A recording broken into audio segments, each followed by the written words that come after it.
in their veins. Mackie and Judd on SKOR North and SKORNorth.com. How key, Mike, are these games too? Because guys can obviously look good at practice and be successful there, but then you go to games and it's a different environment. How important are these games just to see what you saw today from a guy like Jake, who, if he has to play, it's so important for the game? Yeah, it really is important that, the funny thing, I guess, if not funny, but, the little kid that caught the long touchdown pass, we practiced against him for 2 days. You'd think those guys would know his speed and what he's done. They went one-on-one against him. You'd think that, Jake would have a pretty good idea on Surtain on how he plays and from going against him for a couple days. So, you can't leave the ball hanging back behind a guy. You should understand the coverages that you're going to get because you just saw him for 2 days. So that part is disappointing. Okay. There's so much to unpack. Oh my God, Mackie and Judd, daily Minnesota sports entertainment, and it's Monday here, and we've just been overflowing with Vikings takes off of that preseason game 2 days ago. Purple Daily can't contain our Vikings takes.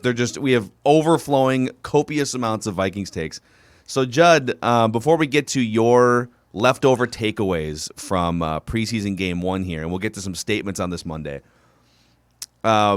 Which little kid was he referring to? The shifty receiver that caught was it the 80-yard touchdown pass? You called him a little kid? KJ Hamler, who is a small human being, but he's incredibly fast. It's like a 9-year-old out there just burning he was not a he is a smaller guy, but because he is not the biggest guy in the world, he's also incredibly fast. So he was indeed the little kid. I love you trying to bait Mike Zimmer into just ripping his front office, ripping his backup quarterbacks. Bravo. So can I tell you guys when Cousins missed time and came back, and I tried to pry a bit there, and then on Saturday, okay, when Cousins took the podium, I basically said, "There's nobody behind you who should play quarterback." He never stopped me. He never said, whoa, hold on, Judd, or you dummy. So your question prefaced by saying, like, these guys are garbage. They should never play an NFL game. And he didn't correct you. I believe flat out they shouldn't play. And I said, there's no quarterback behind you who should play. Like, it's that simple. And he didn't stop me.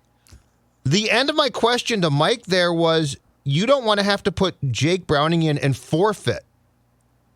And I don't know if he didn't hear it or just didn't care and agreed with me. He just answered it. He wouldn't say, whoa, hold on a second. We're not going to forfeit if we have to play. So, in other words, if both of these people heard the question, they agree. Yeah. Let me ask you this, because I feel like you and Zim have a kindred spirit, salt of the earth. I don't know how much you guys don't drink the same drinks. You guys don't necessarily view the world the same way. But like a couple of old grizzled football guys. I like football coaches too. I like them because they're salty. And you know what? If you tell me to F off, I can handle that. Yeah, and Mike Zimmer can handle it for the most part, too. So you sort of being around Mike Zimmer at practice, training camp, first few weeks here, and after this first preseason game, what do you think he is the most anxious about? Because he has not been shy about openly expressing his disdain for Christian Darrisaw's injury, for his backup defensive players. I think he's been very cantankerous, especially the last week and a half, basically ever since the quarterback room had got knocked out for a week because of COVID, right? So what do you think he is the most cantankerous about right now? Okay, so this opens up Pandora's box, too, because I've seen this developing in the last few weeks, and I believe it to be ultimately true. And remember, the most important thing is we are talking about a guy who knows that his job is on the line. Like, he didn't just get here. He knows, I think he knows short of everyone being hurt, he has to win. So the answer to your question is actually, and it was exploited on Saturday, I think it's not the lack of quality starters necessarily. It's the lack of quality guys that Rick Spielman has given him potentially behind his starters, because this is football. And those guys are going to have to play. But I think he's also frustrated. And here's the thing we don't know. So Rick does the drafting. And largely we've assumed that Mike has a big say because a lot of times they take cornerbacks. But when I asked, so a few weeks ago when Gladney got cut, I said, I don't want to talk about like the process here because you're not going to talk about that. But I do want to ask about when a first round pick washes out this quick. So like you just don't have him. You wake up one day and he's gone, and that's a first round pick. And Mike ended it. And Mike he's very purposeful. Like he always has a zinger at the ready. So like he might not think it through a ton, but it comes to him quick. And what Mike said was, yeah, you know what? And then he alluded to guys being hurt as well, which was a shot at Mike Hughes not staying healthy. And then he said, Rick treats these things like gold. In other words, he must know what he's doing, even though it's apparent that he might not. I think he's anxious about the fact that if anybody gets hurt, there is a fundamental lack of depth that he trusted the GM to build for him. How's that? And how could there not be tension between Zimmer and Spielman, right? Like both of these guys, they've both been around for a long time. Everyone expects the team, not only everyone expects the team to win and do something in the playoffs this year, just based on where they're at in their cycle here. Kirk Cousins is this highly paid quarterback. But now there's some leaks starting to spring in the Vikings boat here, and Mike Zimmer continues to point them out. Hell, he was ripping Britton Colquitt after the game on Saturday. Like there was no player who played in that game that was out of sight for Mike Zimmer to rip in that post-game press conference. Correct. And so when he starts to take these little jabs at like, well, Rick knows what he's doing, or he took a jab, I think, at the backup linebacker situation, because once you get past Eric Kendricks and Anthony Barr, who, by the way, were both hurt for huge chunks of last season, there's really nobody on the right. You could say, well, Nick Vigil's been around for a few years. Yeah, but like you're not going to – how would you feel if Nick Vigil was playing like 70 snaps a game for a month and a half, right? So it kind of feels like, listen, there's still a month before the season. Starter for starter, the Vikings beat the Broncos by 10 points in that game. So, like, if the Vikings stay healthy, the Vikings should win games, the Vikings should go to the playoffs, and the Vikings should have a chance to do something in the month of January. But the if they stay healthy part is such a tightrope for this team right now. It's unlikely that a team is going to stay healthy for 17 games. You're going to have ACLs. You're going to have guys miss a month and a half. Eric Kendricks last year in December, right?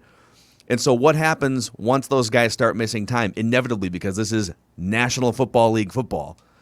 Well, you saw a little sampling and preview of once you start to scratch past the starting roster, what that thing looks like against the Broncos on Saturday. And Mike Zimmer, that's where his angst is coming from, right? Well, yeah, and he has several absolutely key guys unvaxxed. And the concern, again, is not that they're going to get COVID. The concern is they're going to be exposed, and as soon as they're exposed, they're shut down for 5 days. But so among the guys that sat on Saturday, if they watched the game from the sidelines, of course, and they weren't vaxxed, they had to wear a mask, right? And that's still Dalvin Cook, Kirk Cousins, Harrison Smith. So I'm talking about if you're the coach and the pressure is on you to win, and now you've got fear of injury, which is always there, and fear of guys being shut down. And by the way, 5-day increments in this league is a big deal. Like, it can cost you games. It costs you valuable time to learn and put in schemes. So I think the tension that Mike is feeling is because there are all these factors in his mind that he can't control at all. That includes the guys that Rick got him to a certain point, and that certainly includes the unvaxxed important players who I'm sure, has thought, oh, my God, Harrison Smith gets exposed September 10th. He can't play opening day. Doesn't matter if he's sick or not. So give us, Judd, give us some of your from your overflowing bucket of observations from this game the other day here. Give us some more of your preseason takeaways. If you want a full breakdown the morning after the Broncos-Vikings, you could check out. It's actually it's on pace to be one of our most consumed episodes of Purple Daily in the last couple months. So people are jonesing for backup and third string dissection of Minnesota Vikings preseason football. They're smart. These people are smart. I love it. I think they know what they're talking about. I love that football's back. So Judd's preseason takeaways here, presented by Federated Insurance. If you're looking for insurance, risk management, the Vikings are walking a tightrope. They don't really have risk management at quarterback or at linebacker. They're just kind of screwed if guys get hurt. But your business doesn't have to go down that path. Federated has been around for over 100 years, and they offer peace of mind, risk management tools, and resources and people. Check them out at federatedinsurance.com. And remember, at Federated, it's our business to protect yours. All right, John, what do you got? All right. So I'm going to start with a positive takeaway, or at least one I perceive to be, and we saw it on Saturday, not by who played, but by who didn't play. 31 guys didn't play. There is an astronomical amount of jobs already secured, and an incredible amount of starting jobs that if there was competition, and in lots of cases there was not, it's done. Defense, the only competition that I legitimately see as far as starting, and this is not a roster spot competition. It's basically who starts September 12th against the Bengals.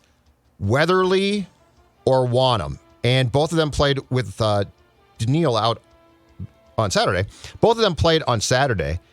My guess at this point is that Stephen Weatherly gets the start at right end on opening day. Wanham comes in behind him, and then they start a rotation of guys like Patrick Jones III, who I believe was a third-round pick. So that's the only competition that I see on defense. On offense, the offensive line's done, guys. Rashad Hill is going to start opening day at left tackle. Unless they bring in a guard, Udo has won the right guard job, thank God, because certainly our guy, Dakota Dozier, who played, and we'll get to that, on Saturday, can't play. But the only real competition that might exist eventually, and it's not there yet, would be, I think, third receiver, which is KJ Osborne right now. D.D. Westbrook is still out and doing nothing aside from returning punts occasionally in practice because of the ACL injury he suffered with Jacksonville last year. So if and when he comes back, he probably will challenge Osborne. But again, that's not for a roster spot. That's just for a job that could go both ways, and we don't know yet. But you think about that. Beyond that, running backs are set. Fullback is set. The first two tight ends are set, right? The top two receivers were set after last year. So there is the good news is this, provided you have health. The good news is a lot of decisions have been made, and I do think while there are some question marks across the board, if guys remain healthy, you do have a nice nucleus of starters to count on. Yeah, I think again, if you put those 31 guys on the field, the conversation is entirely different here Sunday into Monday. You're not looking at it as, oh my God, who are those guys that just got run over? But when you put now Teddy Bridgewater and Drew Lock, despite being Declan's two favorite quarterbacks in the NFL, they aren't going to the Hall of Fame. They're not Pro Bowlers, but they are starting caliber NFL quarterbacks. You know, they're bottom third of the league, but like those are two of the 35 best quarterbacks in the world, 35, 40.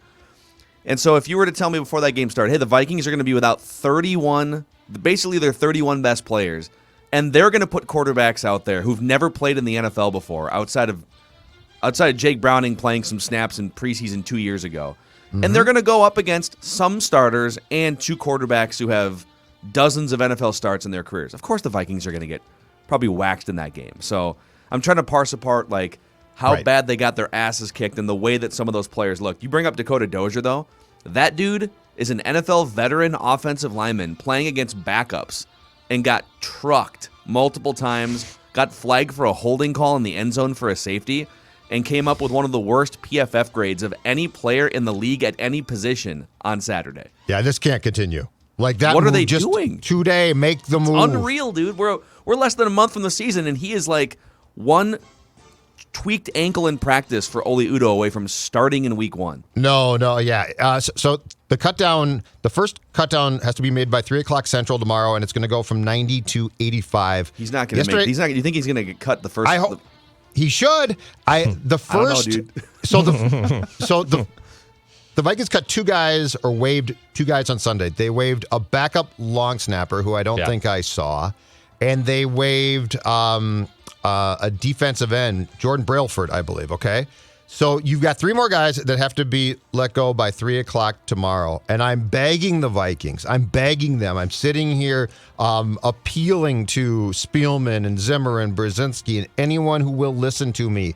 Remove the temptation. The temptation is named Dakota Dozier. The removal is the only thing that will stop you people from playing him, and I don't know why. And here's the thing, but here's where it makes sense, and it's doable. It's workable, okay? Listen to me. Hear me out. Wyatt Davis got trucked initially in that game, but he played a lot, and his PFF grade was good for him. Was fine. He was great in the run blocking game, right? Too. Yeah. But my point is this: there's something to build off of there. Yeah. Like put him on the second team today. I know you might be frustrated with his weight. I know that you might be frustrated just because Zim does not exactly like to play rookies. I get all of that, okay? But start getting Wyatt Davis prepared to play. He's Ezra Cleveland 2.0. Don't make the same mistake that you made a year ago with 4 games of godforsaken Drew Samia being the worst-ranked offensive lineman in the entire league by PFF. Not the worst-ranked guard. Don't make the mistake. Get Wyatt Davis prepared to play as soon as possible. If that's not September 12th, okay. But let's not go through the song and dance. I don't think Ezra Cleveland played until like week 6 of last year. Let's not repeat the mistake. In classic me fashion, I'm getting hammered on social media from our SKOR North account for this morning, for I posted a graphic of Dakota Dozier and Wyatt Davis. And I said, why is Dakota Dozier in line to start over Wyatt Davis? And I didn't mean that as the week 1 starter. I mean that as if he's 1 play away from starting over Wyatt Davis. Correct. That's what I meant. And people are saying, what about Oli Udoh? And by the way, if you're using Oli Udoh as the excuse, I think you are missing the entire grand picture of what this offensive line is looking like. So it's been a disaster. Sounds like you might want to just take that down and tweak the wording. Maybe. But it's on Twitter, and I wish there was an edit button on Twitter. I mean, you can't do that. But I think people are getting tripped up on the word start, right? So you could say, why is Dakota Dozier above Wyatt Davis on the depth chart? Right. Oh, I think you're taking an unnecessary beating from people on Twitter. Can I continue to clean out my notes, my notebook? Can I continue this exercise? Yes. By the way, Judd's next note, whatever it may be, is presented by Dennis Kirk and DennisKirk.com. Dennis Kirk Cousins. I wonder if they've talked about a partnership there. I don't know if Kirk Cousins rides. Yeah, I wouldn't. You think he rides? I wouldn't. I could see Kirk in some riding gear. His hair blowing in the wind. No, okay. No, well, if you like to ride, Dennis Kirk has you covered. 160,000 parts and accessories in stock. And if you order by 8 p.m., they ship the same day, and shipping is free for orders over $89. So when the open road calls, head to DennisKirk.com. Never say that Mackie and Judd, and Purple Daily for that matter, don't dissect the Vikings and football, because I'm going to give you a football thing, boys, because we're going to special teams. We're going to punting right now. We're going to punting, and we're going to do it, and here's why. Britton Colquitt had a bad year last year. The special teams stunk. He took a pay cut to come back, so he's back. He had a terrible game. And by the way, go back through Zim's comments. Of course, the only starter who was out there who he criticized was Britton Colquitt, because the rest of these guys were backup slappies. So he criticized, and rightfully so, Colquitt. Now, you might say to the ordinary coach, okay, he's going to calm down. He's going to go home and have a glass of wine. And yeah, they're going to show up tomorrow. And Britton Colquitt, he's going to say, I'm sorry, I was so mad at you. Just punt better against the Colts, our next preseason game. But this is Zim, right? Don't do it, Zim. Don't do it. Mike Zimmer sounded like a guy to me who had basically made up his mind on Britton Colquitt. And he's tired of the bad punts, and he's tired of what he's seen. And I am going to be surprised if on opening day of the regular season, Britton Colquitt is on this team. And now I'm going to tell you why I would caution Mike and be like, okay, Mike, think about this. Mike, be smart. Here's the problem. If you guys remember, Britton Colquitt was brought in partially when he was brought in, which was training camp a few years back, because there was a holder problem. I was gonna bring this up. Okay. I don't know if Zimmer thinks about that. No, I think he just thinks, this guy shanked a couple of punts. Let's get him off the roster. It's like, yes. I would listen. I'm not going to die on the hill for Britton Colquitt because I don't think he's the key to the Vikings' success this year. There's probably plenty of guys that can average 45 yards a punt and whatever. Yep. But yeah, if you've already gone through this process with an inexperienced kicker and you feel like Greg Joseph's comfortable, okay, made a couple kicks, albeit short, let's not mess anything up here. Don't overreact to a couple bad punts. How about your offense just scores 30 points and you don't have to punt very often, and Colquitt's job is mostly as a holder as opposed to a punter? Don't overreact is what I would encourage from Mike Zimmer here. And Phil, what has our friend Longwell told us time and time again? That 3-person team, long snapper, holder, kicker, incredibly important that they're in sync. So like when you go flying off the handle, my long snapper sucks, I'm getting a new one, bad things can happen. Yeah. So yes, I wouldn't die on the hill for Colquitt, but I would caution Mike to keep in mind that going off the hook and just deciding, screw this guy, might be a problem. Yeah. By the way, on-air production meeting here, I was going through some of the @replies. I see what Declan was going for on that tweet from the SKOR North account, but people are definitely interpreting it as, don't you guys know that Oli Udoh is the starter? So I'm going to save you the banging your head against the wall the rest of the day. I deleted it, and we can maybe repost something with some rephrasing. Okay. I'm all for something related to Dakota Dozier, and why is he still anywhere near this football field right now, though? I feel you. At least on Facebook, I did change it. It is ahead of him on the depth chart. So I wish again, just one time edit button on we need Twitter, an edit button. please. Jack, come on, just dude. once. Jack's busy, man. Jack's got a lot Come of on, different Jack. Help that Help don't me out. involve SKOR North or the Vikings. My job's okay? dependent on it. Please. Jack's got some problems in By the way, politics and Jack took government. away my verified Yeah. blue check mark like a month ago. I don't know. I got an email from Twitter and it said, like, you no longer meet the requirements for being a verified member. What of are Twitter. they? So I don't. Did it explain know. what they are? Didn't say what it was. I don't know. Maybe too much fake news, I guess, coming out of my account. Who knows? Anyways, Judd, you got another takeaway before we get to statements? Yeah, I got one more. Okay. And it's not going to involve the QBs. I've got a takeaway on Cameron Dantzler, okay? Cameron Dantzler was not solely at fault for the long touchdown pass to the little guy. Kid. The little kid. KJ Hamler of the Broncos, but he certainly was part of the problem. The safeties didn't give him the help that they were supposed to, but he also got burned. I need to see more progress here from him. Now, there are some people who are incredibly down on him. I saw a couple tweets of he should be cut. He's not being cut. He's a third-round pick. He's not being cut. Gladney is gone. He's not being cut. Okay, Rick is not going to be like, oh, let's cut him too. Bashad Breeland's going to start.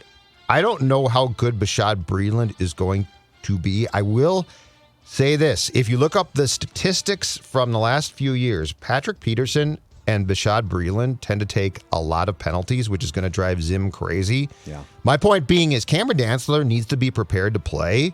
And Cameron Dantzler doesn't necessarily consistently in camp look like he is prepared to move back into a starting role. He played in 11 games last year. He started 10.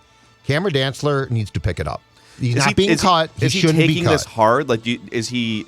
Can't tell. Is his reaction to basically being bumped because of these veteran signings to just sort of? It might be, but you know what? I mean, you're still a young kid. You were actually asked to do way too much last year. To me, this is ideal. Yeah. Like, work yourself in. He's going to play. It's not like he's not going to get snaps.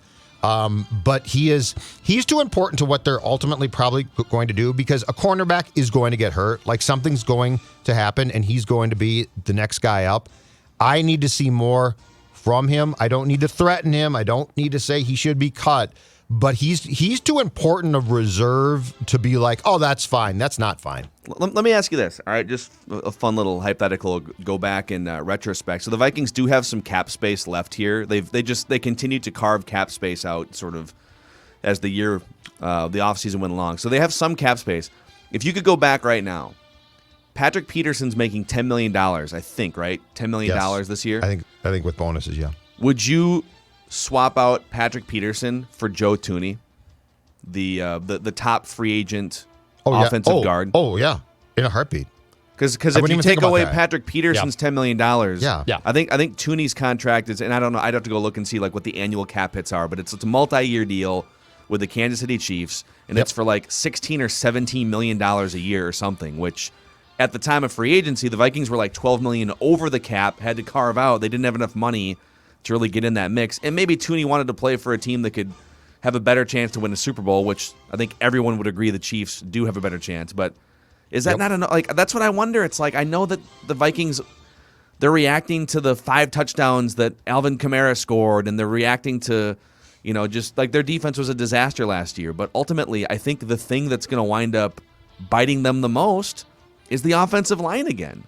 So I guess what I'm saying is I could live with Cam Dantzler as a starter opposite Bashaud Breeland and just sort of cross my fingers a little bit if I knew that my offensive line was completely solidified for Cousins, Right. Justin Jefferson, Dalvin Cook, etc. But I think Peterson's I believe his base salary is like 7 or 8. And the problem there is because you couldn't compete necessarily with the cap-rich teams at the start of the free agent period, you then could pick up guys late. But, I mean, Peterson, keep in mind, too, coming off last year, and I think the last 2 years with the Cardinals, is a wild card. Like, we're not sure there. We think he's got a big name, and he certainly has a chance playing for a really good defensive head coach to turn things around, but that's not a given. The Vikings' inability to compete for multiple players at the start of the free agent period was and will continue to be, no matter what you try and tell me, an issue. Yeah. Because Thuney solidifies the day that you get him. He solidifies your entire line. He gives you substance inside. Mm-hmm. Like right there, it helps Bradbury. It helps the left tackle. It helps everybody. It's funny because I keep hearing huge chunks of Vikings Twitter, Bloggerville, etc.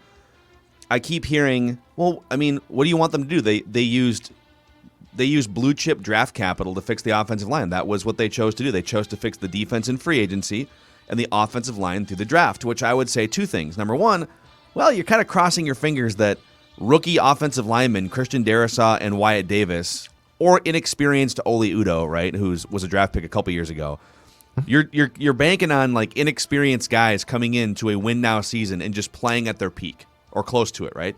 But you're also banking on a franchise notoriously terrible at developing and maximizing young offensive linemen and just like immediately bucking 10 years of that trend.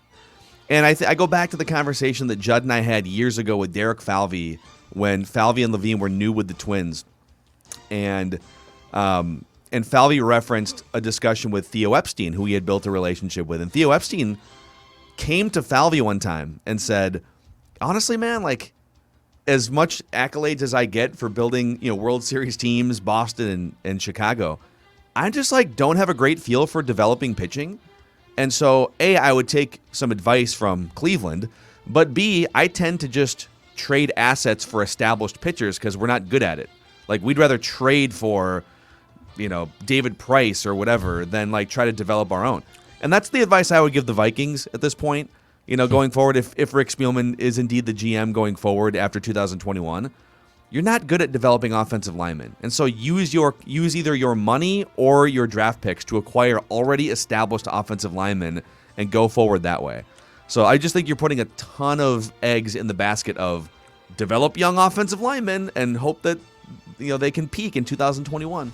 We'll see. And Zim is clearly livid about Darrisaw and this entire thing. So he had the I believe it's in air quotes minor core muscle procedure done last week, because we all know a core muscle tweak, we just go in there and just do a little bit of minor surgery. And everyone like off the record was like, oh, it's up, could be ready by opening day. You guys don't understand. Don't worry about it. Don't worry. He's not playing opening day. He'll be practicing a month. And Mike was asked late the day that report came out, he was asked about it, and Mike specifically said, I was told he was fine, he was going to be ready. We fixed this in January. Nothing short of this is BS that I was sold a bill of goods. And that is one where it's very clear he is saying he had the surgery in January, and all my people, including my GM, said it's fine. And now I've got Rashad Hill. God bless him. Now I've got Rashad Hill protecting my quarterback's blind side, my not mobile quarterback's blind side. So again, this is where I like Mike. because there's so many tells there, and he's ticked, and if he's ticked, he's telling you what you should think, which is, what are you guys doing? Like, what? Like, this is not good. Yeah. So those are Judd's preseason takeaways, covering that game, covering training camp.